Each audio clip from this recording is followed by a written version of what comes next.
today we are going to see what is called as regular grammar.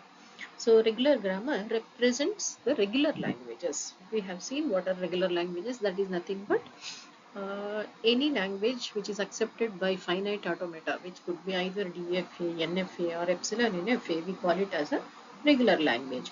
So your regular grammar can be either right linear or left linear grammar. So for any regular language, I can have regular grammar which could be either left linear or right linear.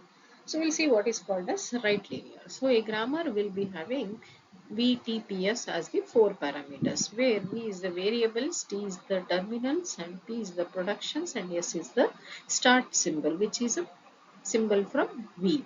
So in normal, we'll use the notations of using the capital letters for variables and small letters for terminals, and productions will be of the form A derives X B, where X is nothing but a string of terminal symbols, and or you can have A derives X, which is a string of terminals. So where AB belongs to V and X belongs to T star. It could be any number of alphabets from the terminal symbols. So if you have the variable on the RHS at the rightmost part, a single variable, and preceded by any number of terminals, this we call it as the right linear grammar. So left hand side you should have a single variable, and on the right hand side of the every production you should have only at the most one non-terminal or a variable. Then it is called as a right linear grammar. Then it is said to be a left linear grammar is said to be left linear if you have the productions of the form A derives bx or A derives x. It means that on the RHS you have a single variable which is on the first position. Maximum, this is either one variable or zero variable. So zero variable means you have only the string of terminals, or a variable followed by string of terminals. Then this we call it as the left linear grammar. So a regular grammar mm, either be right linear or left linear also, because you may have productions where one will be having one production may be of left linear and another production may be of right linear. Then we say that it is neither a regular, it is not a regular grammar, it is not a either right linear or left linear.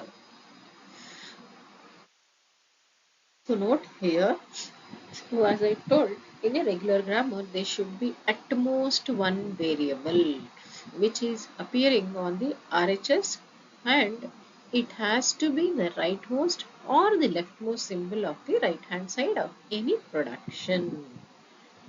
For example, if you see S derives AB, yes, capital S or A, it generates AB raised to star A. It means you should have either A or AB, AB, AB any number of times terminated by A. Next is again this one, S derives S1 AB, S1 derives S1 AB, or S2, S2 derives A. So there, this is left linear grammar and it generates AB followed by AB whole star. The next is, this grammar is not regular since it is neither left linear, because you have this is a left linear and this is a right linear. One is a left linear grammar production and another is a right linear. So it is neither left linear not right linear. So it is not regular, but it is a linear. So linear indicates the right hand side has a single variable. At the max you have a single variable, we call it as a linear grammar. So based on the number of variables on the RHS, it is said to be a linear or non-linear. If it has at the most one variable, then it is called linear grammar. Every grammar is linear, but not all linear grammars are regular. Every regular grammar is linear. Next, let us see the right linear grammar and the DFA. How we can convert each other. One is given, how do we get another one? So first one, DFA to right linear grammar. So how we have seen what is DFA? You have 5 parameters, Q sigma delta Q0 F, where delta is a mapping from Q cross sigma to Q. So it means that delta takes the state and the input symbol and goes to the next state. So here in the current state A, capital A, after reading the input symbol small a, it goes to the state B. That is the meaning of this delta. So this will be inducing the production A derives AB. That means this is the current state. This is the input symbol which is right, and this is the next state. So this delta will induce this production.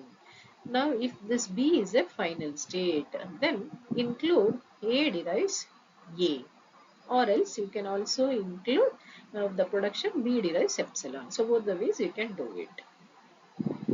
The set of variables will be the states of the DFA. So because you have been given with the DFA those 5 parameters, you have to convert it into 4 parameters of your grammar. So we got the productions, the variables will be the states of the DFA, then the start symbol will be the start state of the DFA, then the terminals will be the input symbols or input alphabets of the DFA.